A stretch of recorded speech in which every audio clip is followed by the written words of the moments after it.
Olá, pessoal, tudo bem? Eu sou o professor Tiago e nessa aula eu quero falar para vocês um pouco sobre os números naturais. Bom, o que são os números naturais? Os números naturais são os números que a gente usa para fazer contagem, enumeração e ordenação. Por exemplo, você vai no mercado e compra 10 laranjas, ou seja, quando você foi lá pegar as laranjas, você contou 10 laranjas para poder comprar.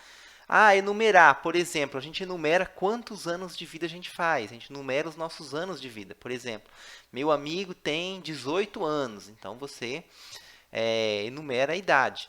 E também ordenação, por exemplo, eu moro no terceiro andar daquele prédio, então você tem o primeiro, o segundo, o terceiro, então você ordena aqueles andares. Então, na prática, aí, os números naturais são os números que a gente usa para fazer basicamente essas três operações aí, contagem, numeração e ordenação. Na matemática, a gente representa aí os números naturais pela letra N, esse N aqui. E os números naturais são compostos aí pelos números 1, 2, 3, 4, 5 e assim sucessivamente. São a representação que a gente tem para os números. Porém, nem sempre existiu essa enumeração com esses símbolos de 1, 2, 3 que a gente usa hoje em dia, né? Muito na antiguidade, né, eu trouxe esse exemplo aqui da ovelhas para ilustrar para vocês, que ilustra bem como que era feito o processo de contagem no início da matemática e no início da civilização. Os pastores, quando eles iam levar suas ovelhas para pastar em campos mais distantes, eles precisavam de alguma maneira contar as ovelhas deles. Para quê? Para que quando ele fosse voltar, ele tenha certeza que nenhuma ovelha estava ficando para trás. Então, o que ele fazia? Quando ele ia tirar lá a ovelha dele do abrigo de manhã para poder sair com elas para levar para pastar, para cada ovelha que ele tirava do abrigo, né? Então, para cada ovelha que ele tirava do abrigo, ele colocava lá numa sacola, numa vasilha lá, uma pedrinha. Ok? Colocava lá uma pedrinha. Tirava outra ovelha, colocava outra pedrinha. E assim por diante. Ele ia associando a cada ovelha que ele tinha uma pedrinha que ele colocava ali numa sacola. Então ele ia lá, levava as ovelhas para pastar, tudo, e aí à tarde, quando ele fosse recolher e trazer essas ovelhas de volta, ele também ele faria uma nova contagem. Como que ele fazia isso? Para cada ovelha que ele separasse, ele tirava uma das pedrinhas. Aí tirava outra ovelha, tirava outra pedrinha. E assim por diante ele ia fazendo isso. Se ao final desse processo sobrasse pedrinhas, ele sabia o quê? Que tinha ovelhas faltando, que tinham se perdido, que podia ter se perdido na pastagem lá, ou poderia ter sido vítima de um predador, ou coisa do tipo. Então, esse é um dos princípios mais básicos de contagem, e a contagem, de certa forma, é uma das primeiras noções matemáticas que se tem conhecimento, né? Esse processo de contagem usando pedras. Tanto é isso que pedras, em latim, significa cálculos. Por isso que hoje a gente se refere à palavra cálculo. Então, a palavra cálculo que a gente usa você vai fazer um cálculo, você tem que calcular isso. Eu vou fazer disciplina de cálculo na faculdade, né? Então, essa palavra cálculo está associada a cálculos, que vem de pedra, e representa justamente essa ideia de contar usando pedra, que é uma das ideias mais primitivas que se tem conhecimento, né? Bom, vamos continuar aqui. Os números naturais têm algumas propriedades, e essas propriedades estão associadas à soma, o que a gente chama de soma e multiplicação. Sim, os naturais ele tem a propriedade de soma, que você pode somar dois números, e a propriedade de multiplicar, que você pode multiplicar dois números, né? A soma a gente também chama de adição, e a multiplicação a gente também chama de produto. Bom, a multiplicação, né, a soma, vamos falar da soma aqui primeiro. A soma, então, se você tem lá, por exemplo, duas laranjas e ganha mais três laranjas, você fica com cinco laranjas. Então, a soma é a soma usual que todo mundo conhece e a multiplicação também. A multiplicação, ela está associada, de certa forma, com a soma. Em que sentido? Eu multiplicar 2 por 3, isso aqui significa o quê? Eu somar 3 duas vezes. Ok? E, em geral, se eu multiplicar n por um número natural a, isso vai ser eu somar o A com o A uma quantidade n de vezes. Então, n vezes. Então, a multiplicação está associada com a soma nesse sentido aí. Aí tem a questão da notação que eu escrevo aqui, né? A multiplicação tem 3 notações para representar ela. Essa primeira aqui você só coloca uma letra do lado da outra. Essa aqui você coloca um pontinho para denotar a multiplicação. E essa aqui você usa o sinal conhecido aí como sinal de vezes. Por que tem 3 notações? Bom, a notação com sinal de vezes, em geral, ela é usada para denotar a multiplicação de número. Então, você escreve lá, 2 vezes 3 igual a 6. Então, você usa esse símbolo aqui de vezes. Essa notação que você coloca um do lado do outro apenas, ele é usado para variável. Por exemplo, 2 vezes x. Você coloca assim, 2 vezes x. Então, você pode só colocar o 2 do lado do x e já está denotando que você está multiplicando. Essa notação aqui, com o sinal de vezes, ela não é conveniente se você estiver trabalhando com variável. Por exemplo, suponha que você quer escrever 2 vezes x, né, usando o sinal de vezes.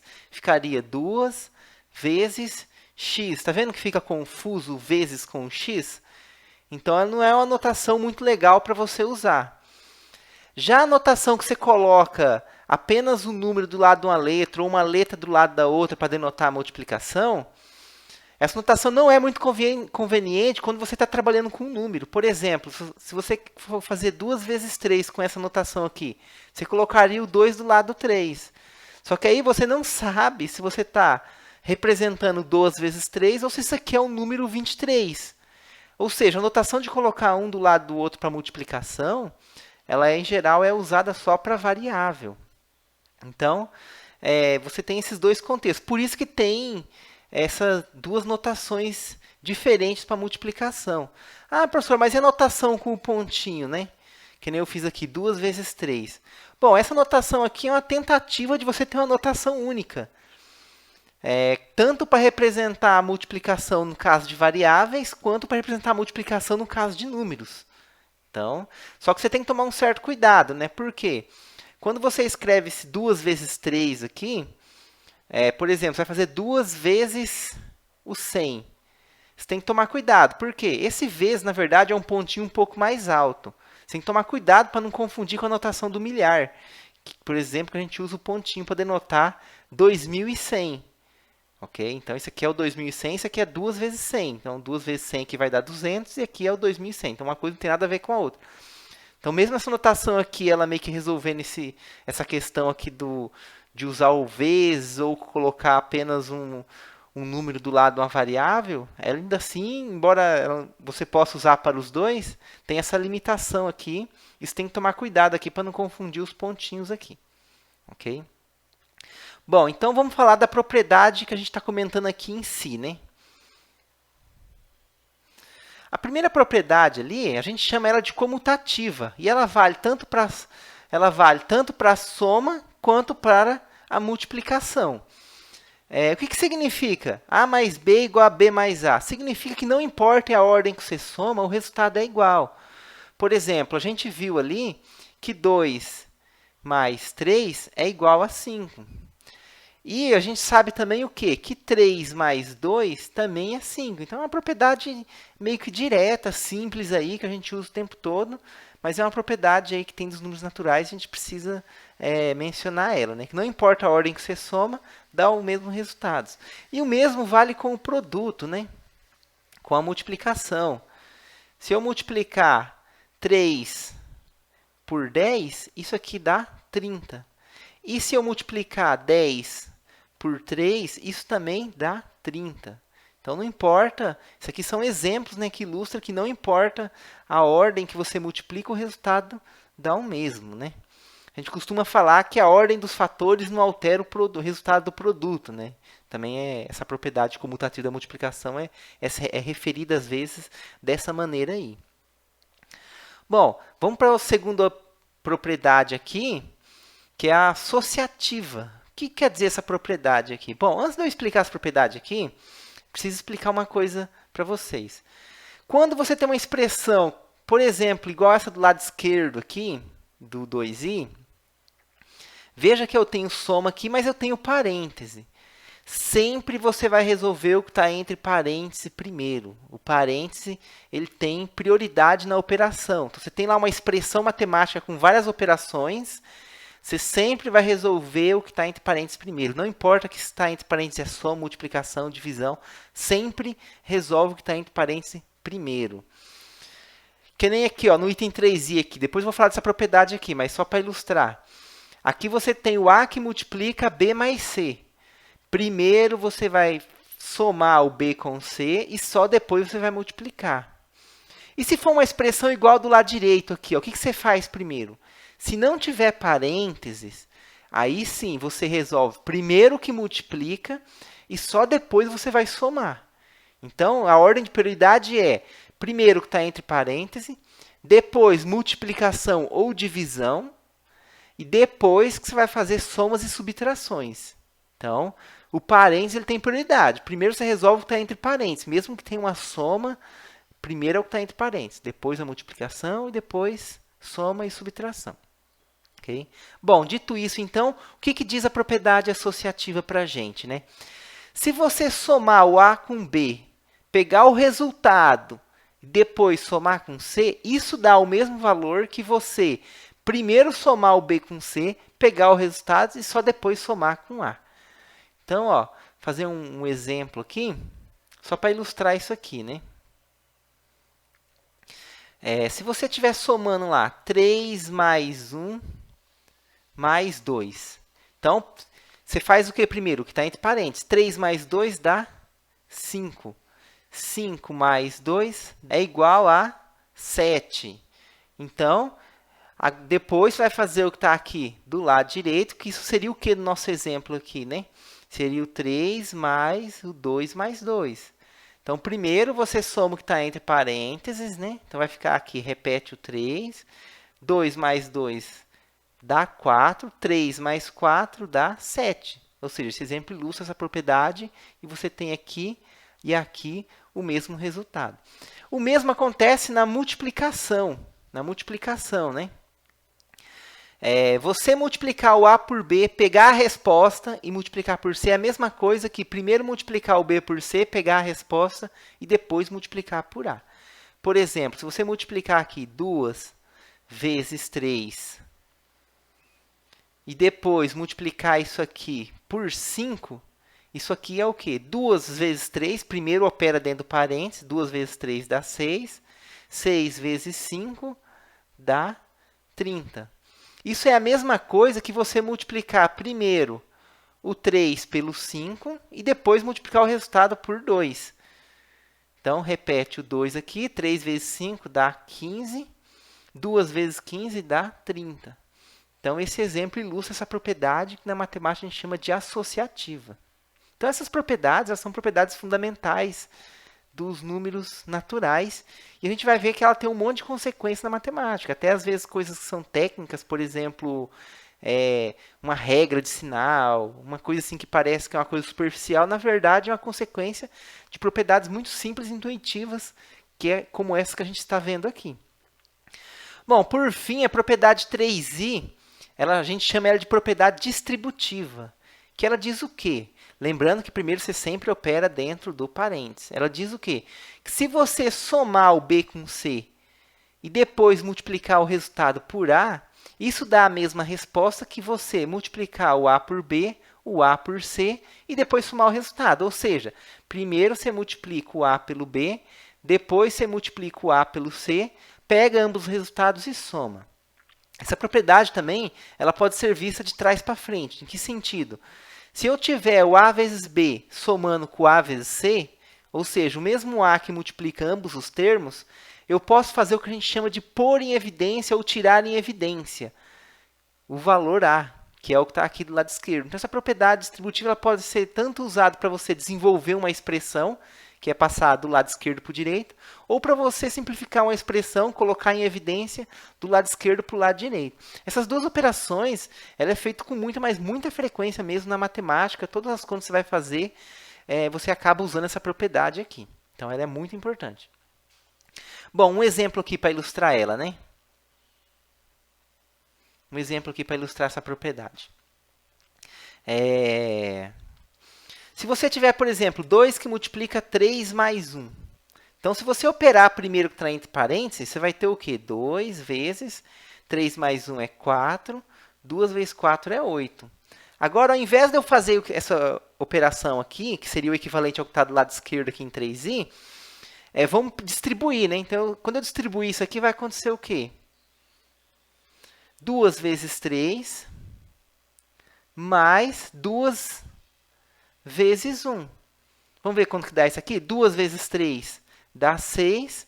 2 vezes 1 dá 2. 6 mais 2 dá 8. Exatamente o resultado que a gente tinha antes aqui. Então, esse exemplo ilustra essa propriedade aqui, que a gente chama de distributiva, ou pôr em evidência, tirar em evidência, como você preferir aí.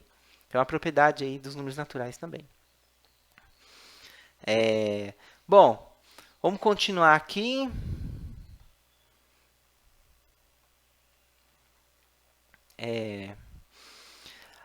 A quarta propriedade aqui é o que a gente conhece na matemática como lei do corte.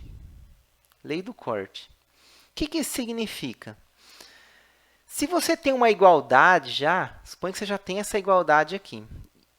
Tal que um lado é A mais C e o outro lado é B mais C, ou seja, você tem o mesmo valor sendo somado em ambos os lados da igualdade, então você pode fazer o que a gente chama de simplificar, ou cortar mesmo, como às vezes é chamado.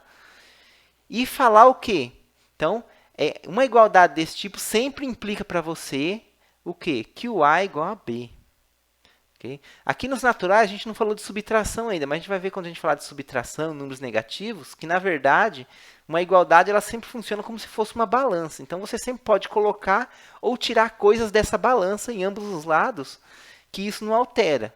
Então, se você tem C somando os dois lados, se você subtrair C dos dois lados, é como se você estivesse tirando dois pesos iguais de uma balança, e a equação se mantém. Ok? Então, é o que diz essa propriedade aqui. Você tem o mesmo cara somando em ambos os lados da igualdade, você pode dizer, então, que os outros termos que restaram vão ser iguais. E isso vale a mesma coisa com a multiplicação. Mas com um detalhe, o C, que é o mesmo cara que multiplica dos dois lados aqui e aqui, para simplificar, ele tem que ser diferente de zero. Ok? Tem que ser diferente de zero. Bom, nos naturais aqui eu não falei do que tem o zero, né? Na verdade, a minha noção de definição dos naturais aqui não tem o zero.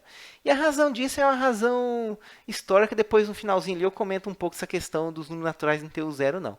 Mas como alguns livros, às vezes, definem os números naturais como tendo o zero, então eu resolvi colocar essa propriedade e chamar a atenção que o C não pode ser zero. Ok? Mas, se o C for diferente de zero, então você pode também simplificar na multiplicação aqui, tem o C que está dos dois lados da igualdade e concluir que o A é igual a B. Okay? Então, você pode fazer essa conclusão aí. Essa propriedade aqui, com o C igual a zero, ela pode falhar. Como assim, professor? Eu vou mostrar para vocês por que vocês não podem considerar C igual a zero aqui. Ó, pensa comigo. Quanto que é 3 vezes 0? 3 vezes 0 é igual a 0, não é mesmo? Só que, por outro lado, se eu multiplicar o 2 por 0, isso também vai dar 0. Então, quer dizer o quê, gente? Quer dizer que multiplicar 3 por 0 é igual a multiplicar o 2 pelo 0. Agora, suponha que fosse verdade essa lei do corte com C igual a 0. Quer dizer o quê? Que o 0 aqui nessa igualdade, né? Se a gente compara essa igualdade com essa daqui, quer dizer o quê? Que o C, o zero, estaria fazendo o papel do C. Se eu usasse essa propriedade, eu poderia simplificar o zero. Isso implicaria o quê para mim, então? Isso implicaria que 3 é igual a 2. E isso é um absurdo. Esse símbolo aqui a gente usa na matemática para denotar um absurdo. Okay? Então, isso é um absurdo. Onde está o problema aqui? Eu querer usar a lei do corte com C igual a zero, né? Aqui eu estaria pensando no C igual a zero. Eu não posso fazer isso aqui, né? Então, isso aqui não é verdade. Mas quando C é diferente de zero, isso é verdade. Por exemplo, se você estiver lá resolvendo uma equaçãozinha de primeiro grau lá, 5x igual a 5. Okay?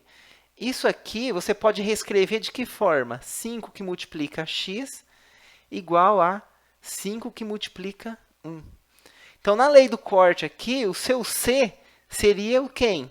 Seria o 5. E o 5 é diferente de zero. Ah, professor, mas aqui na minha regra, aqui, o C está do lado direito dos dois membros. E aqui está do lado esquerdo. Não importa, pessoal. Eu poderia estar também de um lado ou do outro aqui. Por quê? A gente já viu anteriormente o quê? Que a multiplicação ela é comutativa. Então, não importa a ordem do produto, o resultado é o mesmo. Ok? Então, simplificando C, você concluiria o que aqui, então? Que x é igual a 1. Então, vejam vocês que isso é uma propriedade muito importante que também a gente usa o tempo todo essa propriedade. Ok? Bom, aqui a gente tem uma última propriedade aqui, que é o 1. Nos naturais tem um elemento, e ele é único, e é chamado de 1. O 1 que tem que propriedade? A propriedade que, quando você multiplica o 1 por qualquer outro número natural, o resultado sempre é o próprio número natural.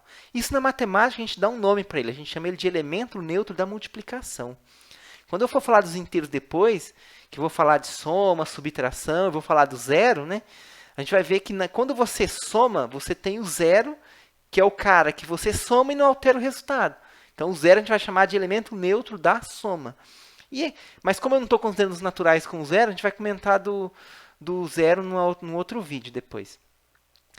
Mas aqui eu tenho 1 nos naturais e 1 que multiplica por n é sempre zero. Então, se você multiplicar aí 1 por 2, isso dá 2. Se você multiplicar 1 por 50, isso dá 50 e assim por diante, né? Se você multiplicar 3 por 1, isso dá 3. Então, como tem a propriedade comutativa também, não importa a ordem que você multiplica aí, o resultado sempre é esse daí. Bom, para finalizar esse vídeo aqui sobre os naturais, eu quero fazer aquele comentário lá de se o zero está nos números naturais ou não. Bom, eu defini os números naturais como sendo o conjunto que começa do 1, 2, 3 e assim por diante. Okay?